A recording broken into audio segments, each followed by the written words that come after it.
Roberto Martin S. Benaventura, the Vice Chairperson. Present. For the members, we have Captain Florendo Jose C. Aquino III, Present. Engineer Ronaldo R. Lumibao, who's not around, Miss Neris G. Gabriel,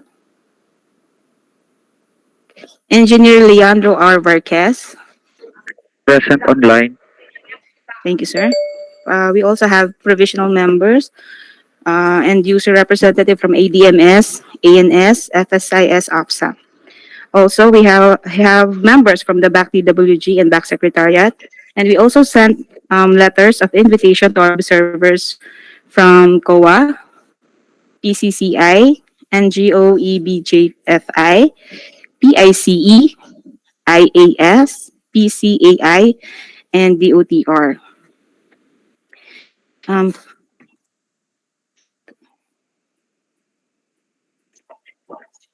Sir, out of we have four members, but out of seven, and so we have quorum, sir.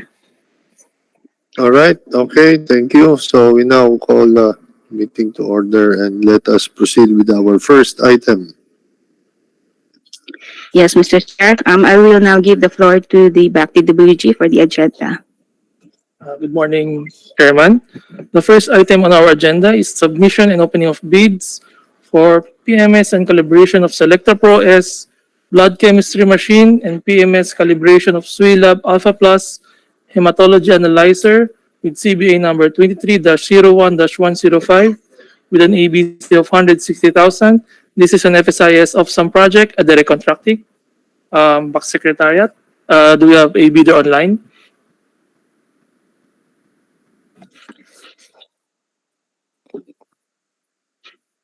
Hello, good morning. May we request the bidder to please state your name and the company you represent, please?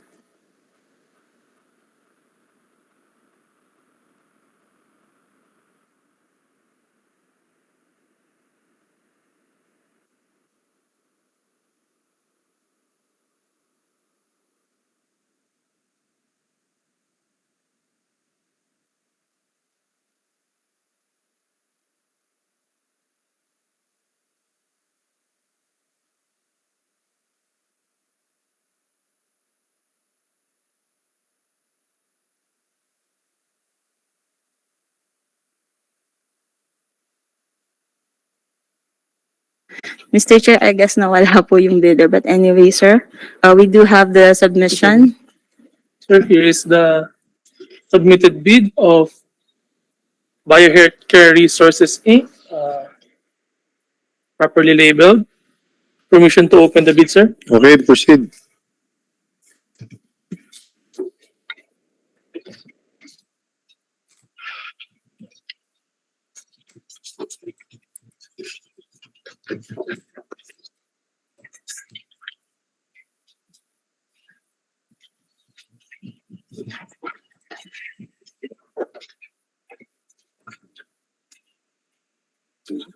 Sir, the bid is properly tabbed.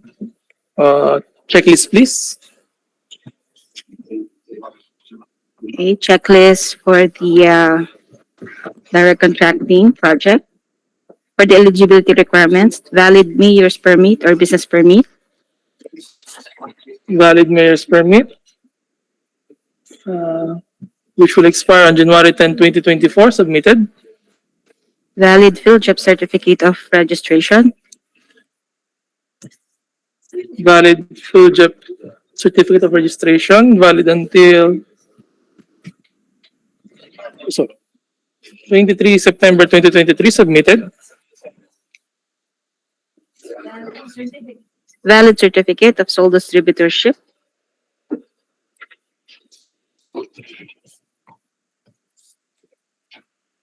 Sole distributorship from Elite Group Empowering IVD, submitted. income or business tax return, Income and business tax return. Annual income tax return, submitted. technical specifications with compliance statement, Welcome, ma'am. Sorry po, nahanap ko sa fourth door eh. Hindi ko makita ko balik-balik ko dito. Ayun na po. Welcome, ma'am. Sila yan. Yes, sir. Opo. Okay. Sige po. Sige. Technical specification with compliance statement. Signed. Submitted. Original of duly signed and accomplished financial form. Form number 1. Financial bid form.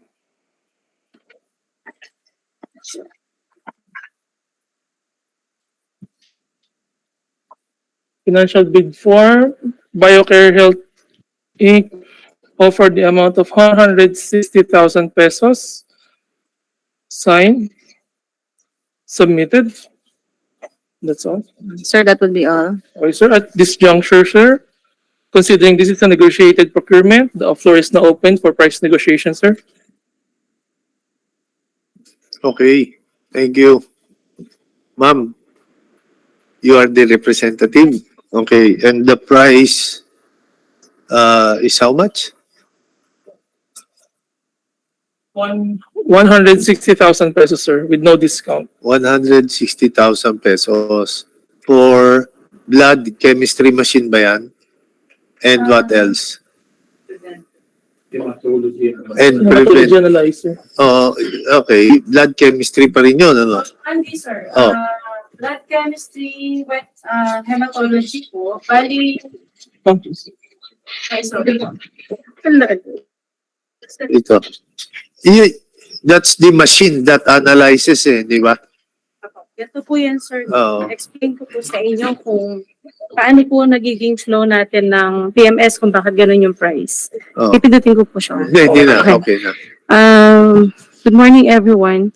The machine itself is of BioCare Health Resources was bidded way back 2018 or 2020. Yung 160,000 po is served every quarter. So, for the whole year na po yung 160,000. Actually, for 2 machines lang po yung charge namin. Pero yung backup na machine po doon, yung Nico card, yung binigay po namin exclusivity at saka po yung mga best check, nilibre na po namin for calibration. Since suki naman na po si CAAP for the long time. So, yung quotation po namin, sir, kasi kapag binid po yan, nag-join din po kasi ako ng mga public bidding eh. So, yung price po namin na ikinote is yun po talaga yung price namin. Kaya, pag ano po kami, since kami yung exclusive, yun din po yung price na isinasali namin. So, hindi po na, sir, pwede nang ibaba kasi yun na po talaga yung price namin. Oo. So, 1 year yan. Yes, sir. That's Buong taon na po yun. 13,333.33 Per quarter centavos po. per month. Yes, sir. Oo. So, puro, any negotiation from the members? Opo, sir. Sir, pasensya na kayo ha. Ganito po kasi. Hindi, okay lang. Nagtataka po kasi kami. Kasi ang hirap-hirap nito kung pasusuklihan mo ko doon sa 13,333.33, ang hirap nito. So, 13,000 na lang. Para wala mabilis. Ang hirap nun, 33,333, puro 332 Patay. Diba ano? No. Ah, Sa 13,000, sarado na. Sir, ganito 0,000. po. Kasi ako po sa ay representative lamang. Oo. So the decision makers itself po is the president and our medyo Sige, hahaba pa po kasi yung Oo nga. namin, yung Sige. discussion regarding Oo. dyan. Kasi ganito po yan, nag-price increase na po talaga kasi kami. Okay. Dahil medyo, di ba po, yung alam niyo naman po yung nangyari sa back before, medyo Oo. tumagal po. Then yung expenses namin, nagbabalik-balik po kami dito before, tas nag-price increase na po pati reagents namin and everything. So, Okay. talagang sir, yan na po yung Oo nga. price namin talaga. Oo. Ayun po. Okay. So, any comment? If there is none? So, 13,333.33. Ang hirap, ano? Opo, kasi 160. hindi rin siya, Okay. sir, pwedeng, yung Sige. tumataas na po lahat ngayon. So, Alright. Oo. hindi na po namin talaga kaya, sir. Sige. Thank you. So, any other clarification or comment, recommendation? Ay, ma'am, sorry, for records purposes lang, please state the name na lang po and the company representative po. My name is Rogeline N. Carino, Area Manager of BioCare Health Resources Incorporated. Okay po. Thank you. Okay, sir. Considering, sir, that the BioCare Health Resources Inc. submitted their initially rated as pass, we will evaluate the bid documents and report it, sir. Okay. Thank you. The recommendation that the bid evaluation, the submitted bid to be undergo bid evaluation purposes, sir. All right, thank you. Any motion? Motion, Mr. Chair. Go ahead. Move to adopt the recommendation of the DWG for the conduct of bid evaluation. Mr. Chair. Okay.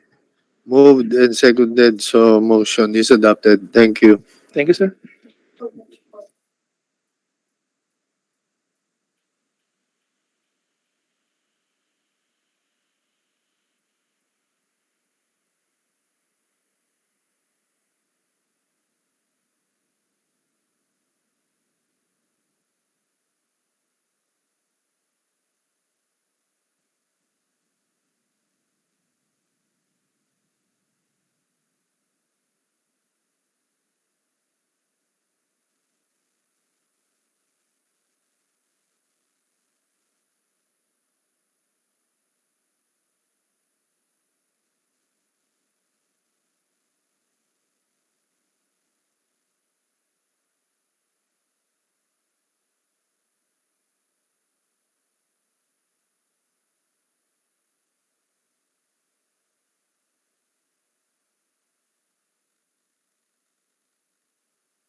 Okay, what's the next item? So the next item in our agenda is pre-bid conference.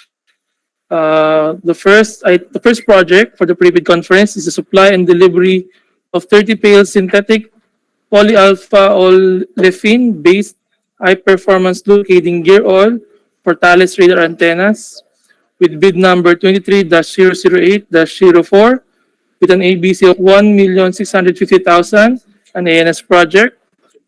Sir Norik.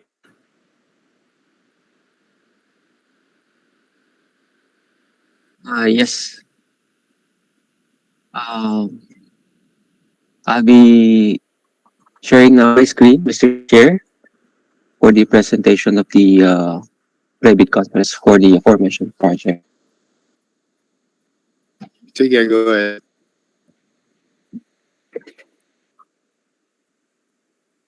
Hi, Sir Norik, before you present, BAC Secretariat, could you please admit the bidders?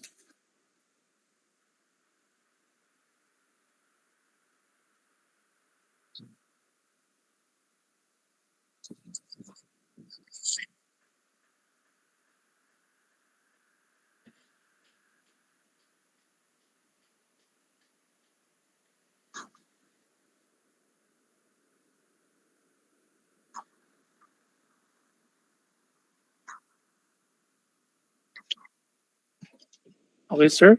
Only one bidder attended the pre-bid conference. Isa lang, sir, ang nag-ano. Opo, isa lang, sir, nag-participate. So, Backsat, just to confirm, the prospective bidder who is going or joining us today for the private conference for this project is attending in person or online? Online, sir. Absolute Online. advantage. All right. So, So let's start. Once again, good morning, Mr. Chair, and to the rest of the members of the committee, and also to our prospective leader. Welcome to um, the pre-bid conference for the project supply and delivery of 30 Pails synthetic polyalpha-olefin-based high-performance lubricating gear oil for Thales radar antennas. Under bid number 23-008-04.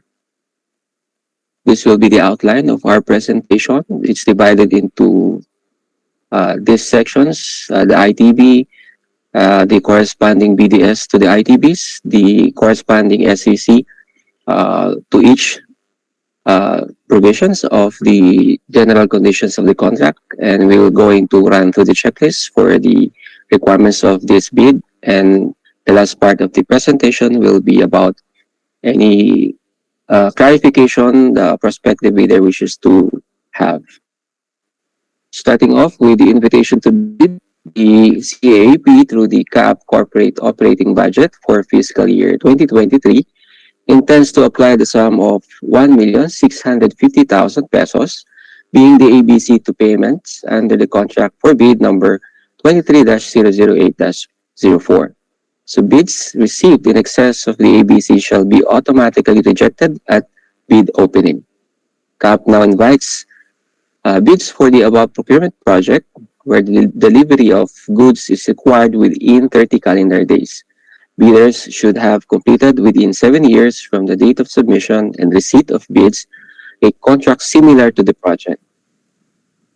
The description of an eligible bidder is contained in the bidding documents, particularly in Section 2 of the ITB. Bidding will be conducted through open competitive bidding procedures using a non-discretionary pass-fail criterion as specified in the 2016 revised IRR of RA 9184. Bidding is restricted to Filipino citizens or sole proprietorships, partnerships, or organizations with at least 60% interest or outstanding capital stock belonging to citizens of the Philippines and to citizens or organizations of a country, the laws or regulations of which grant similar rights or privileges to Filipino citizens pursuant to RA 5183.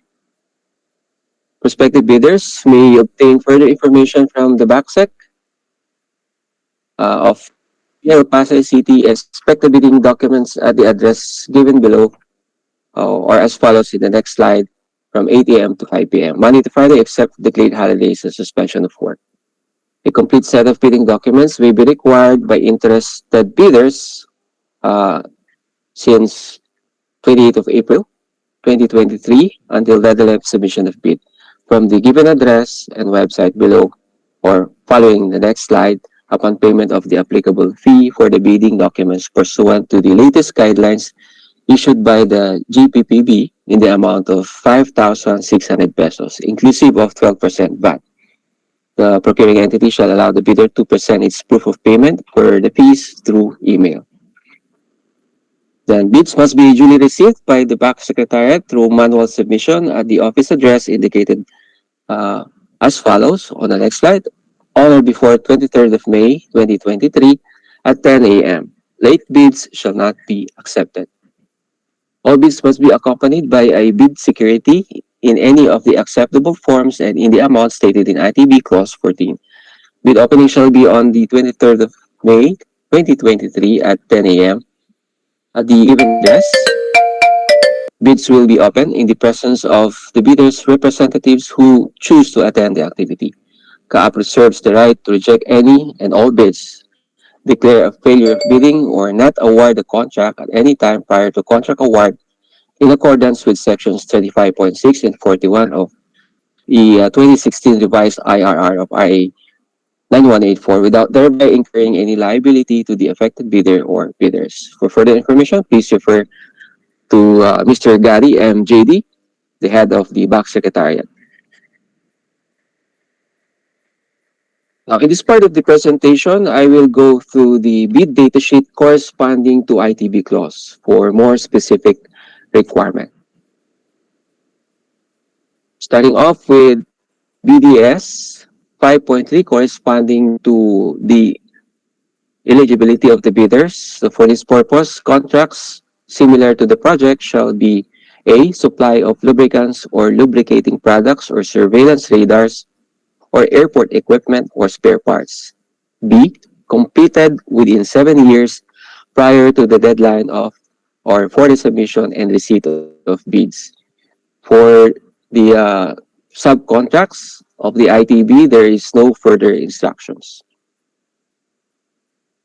For the bid prices, the price of goods shall be the DDP, CAAP near opacity, or the applicable international commercial terms, Incoterms for this project.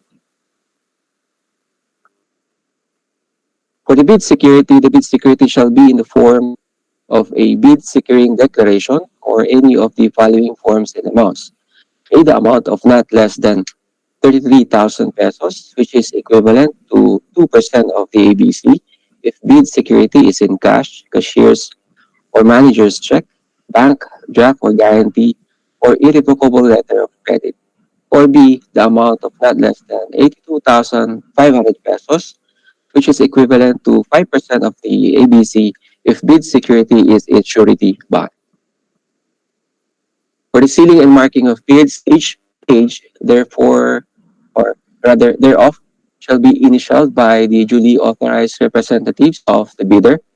Submitted eligibility, technical and financial documents shall be properly marked with index tabs or ear tabs and must be sequentially paginated in accurate order in the form of page 3 of 100, for example.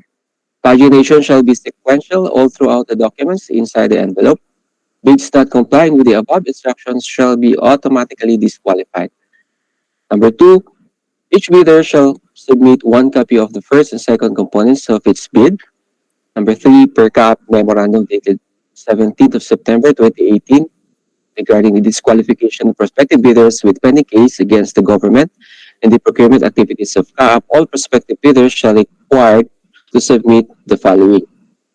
A, a certification under oath attesting that they have no pending case against the government in addition to the eligibility requirements for the bidders as prescribed under the revised IRR of RA 9184, and B, legal clearance to be issued by the CAAP ELS with respect to the non-pendency of any cases of prospective bidders against the authority.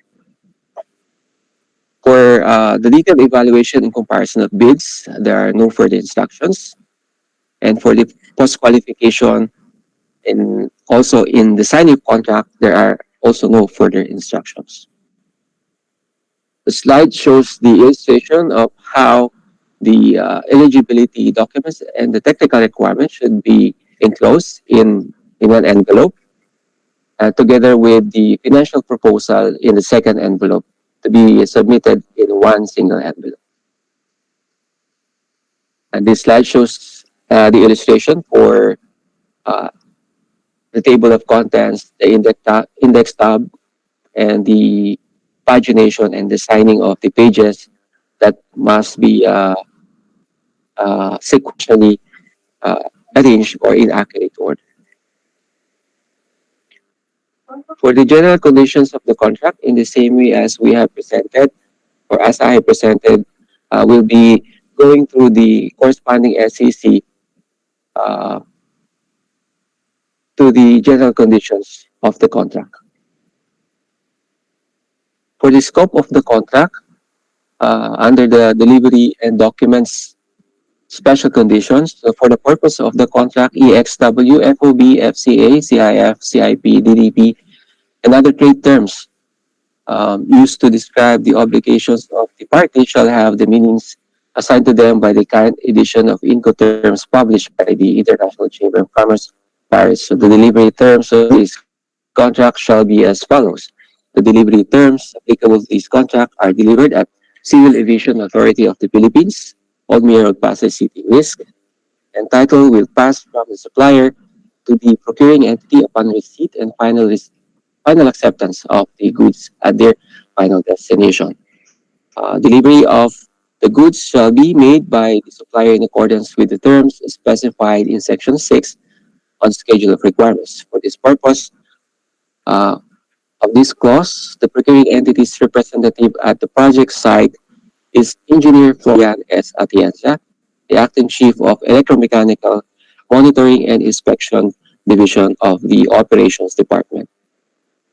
For the incidental services, the supplier is required to provide all of the following services, including additional services, if any, specified in Section 6 of the Schedule of Requirements, which is the performance of supervision of on-site delivery. The contract price for the goods shall include the prices charged by the supplier for incidental services and shall not exceed the prevailing rates charged to other parties by the supplier for similar services. Would like to invite the prospective bidder to go through or look carefully to specific special conditions for the packaging, for the transportation, and the intellectual property rights. So I'll be moving on to the next special condition. Well, for the advance payment and terms of payment, there is no further instruction. The inspection and tests, the inspections and tests that will be conducted is limited to physical inspection. And for the checklist, for the Class A documents, for the content of the technical component envelope, for the legal documents, the valid field JEPS registration certificate, platinum membership, all pages in accordance with Section 852 of the IRR. For the technical documents, the statement of the prospective bidder of all its ongoing government and private contracts, including contracts awarded but not yet started, if any, whether similar or not similar in nature and complexity to the contractor to be bid. And the statement of the bidder's SLCC similar to the contract to be bid, except under conditions provided for in sections 23413 and 23424 of the 2016 revised IRR of RA 9184 within the relevant period as provided in the bidding documents. And original copy of bid security, if in the form of a surety bond, submit also a certification issued by the Insurance Commission or original copy of notarized bid securing declaration. And conformity with the technical specifications, which may include production delivery schedule, manpower requirements, and or after sales parts if applicable. And originally duly signed omnibus sworn statement, and if applicable, original notarized secretary's certificate in case of a corporation, partnership, or cooperative, or original special power of attorney of all membership of the joint venture, giving full power and authority to its officer to sign the OSS and do acts to represent the bidder.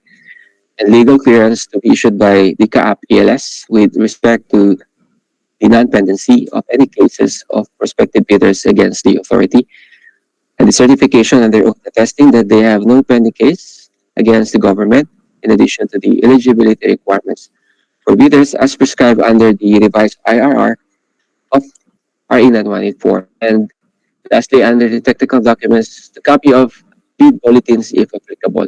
For the financial documents, the prospective bidder's computation of NFCC or a committed line of credit from a universal commercial bank in lieu of its NFCC computation.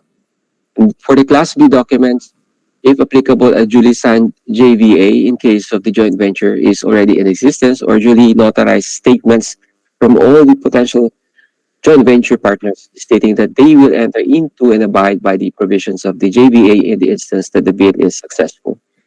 For the financial component envelope, the original of duly signed and accomplished financial bid form and original of duly signed and accomplished price schedules.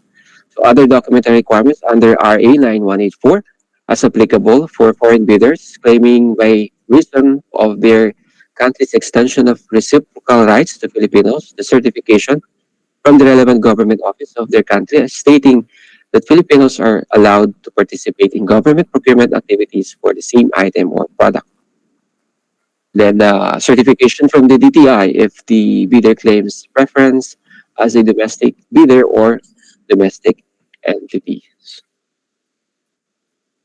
That concludes our presentation, Mr. Chair, and we are now opening the floor for any clarification from our prospective leader who is present in this pre-bid conference. Thank you. Thank you, Sir Norik. The floor is now open for our prospective bidders for their clarification and inquiries. Thank you. Good morning, sirs and madam.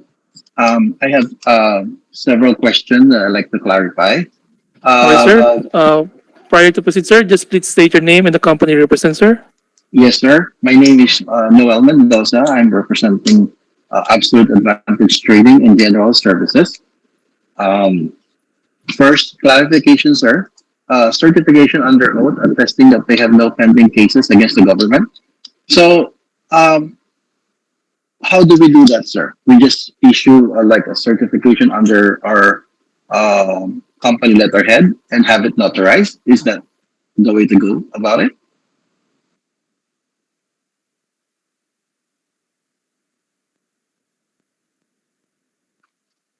Yes, sir. You will provide that, sir. Okay, that's the format under our uh, company letterhead and then have Yes, it sir. notarized. Okay, thank Yes, you. po. All right, thank you, sir. And then the second one is the legal clearance to be issued by the CAAP Enforcement and Legal Service. So we will have to go to CAAP Legal Department and ask for a clearance. Is how it goes? It's our CAAP Okay. Enforcement and Legal Service, sir. Okay. So they will have the requirement, sir. Is that correct? Yes, po, sir. They will issue a certificate of no pending case. No pending cases, sir. So, sir, last, actually, I want to clarify the technical specification. So this is the first time I'm bidding for this kind of item. The 20-liter pail synthetic. Sir, what kind of lubricants are you using right now for your Thales antenna radar? Yes, sir. I would like to refer that question to our end user who is present also in this private conference, Sir Roger Abalo.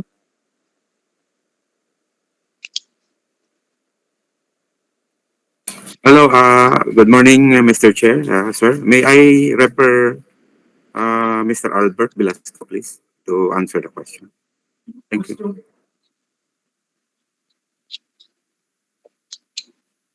Yes, sir. Good morning, sir. Albert Velasco from Air Navigation Service. Sir, can you repeat the question, please? Sir, good morning po, Sir Albert. My question, sir, what kind of brand of lubricants are you using right now for your Thales antenna radar?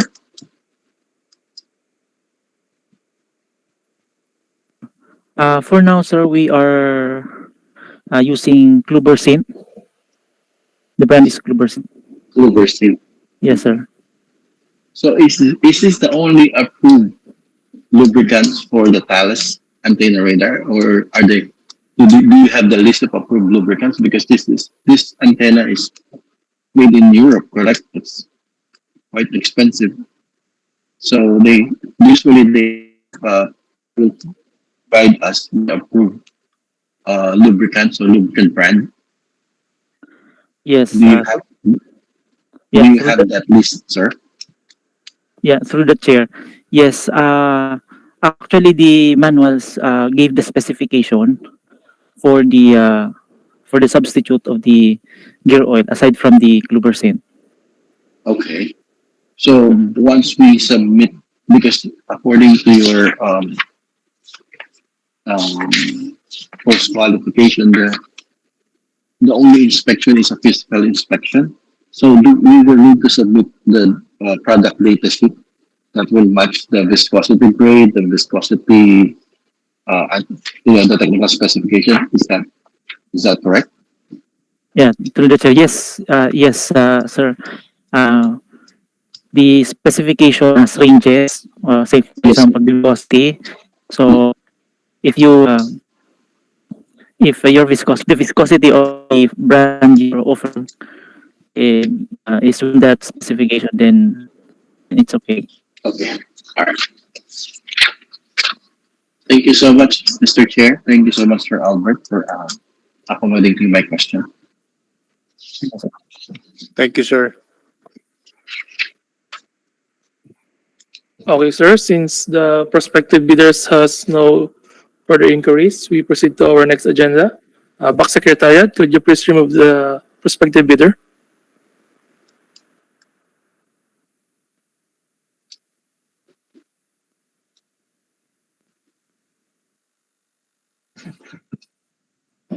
Before we proceed with our next agenda, Mr. Chair, since considering that all our agendas today is just a conference, should you wish to proceed online, or we should continue our face-to-face meeting, sir? We'll proceed via online. Okay, sir. Will you just have a short break? 30 minutes, sir. Is that fine with you, sir? So that we can send up? 15? 20 minutes. Okay, sir. Secretariat will have a 20 minutes break so that Mr. Chair and Sir Captain Aquino can set up their online meeting.